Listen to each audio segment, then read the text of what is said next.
It is absolutely grim for millions of households, and not just households, but small businesses and public services. If I could just give an example of a fish and chip shop in my Harlow constituency, their takings have gone down 5,000 a month. Their energy bills have gone up from 1,800 to 3,000.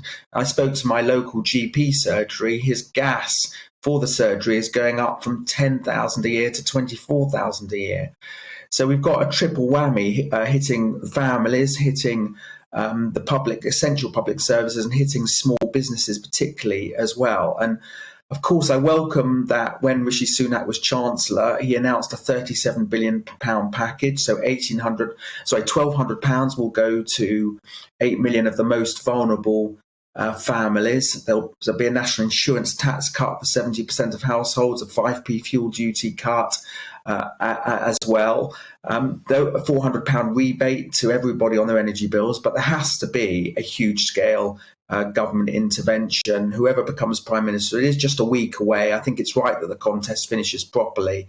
But whoever gets in, I hope it's Rishi Sunak, whoever wins is going to have to carry out a large-scale intervention in the way that Mr Sunak did when he was Chancellor a few weeks ago. Now, I know you're supporting Rishi Sunak, but surely you can see, like the rest of us, that he isn't going to win, is he? So the next week is a waste of time when actually we should have a government with a Prime Minister and a plan. Well, on the first point, I don't accept that. There have been different polls. As a poll of Conservative councillors, it was pretty equal in terms of Rishi Sunak and Liz Truss. Rishi Sunak came to my constituency of Harlow yesterday morning.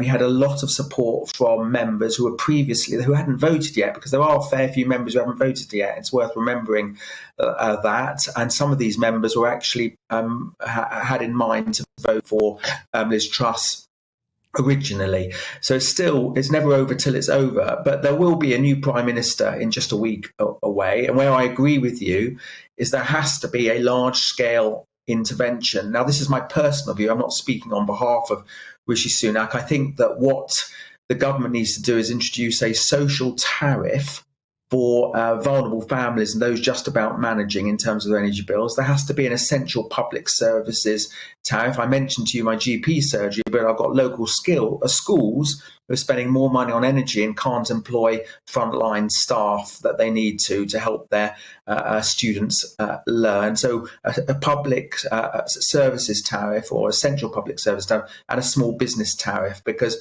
small businesses like the fish and chip shop I mentioned to you are going to go under, and big businesses can absorb all this, but small businesses can't. So I hope very much that there will be a large-scale intervention plan, similar to what Rishi Sunak did when he was Chancellor, but it has to come pretty quickly.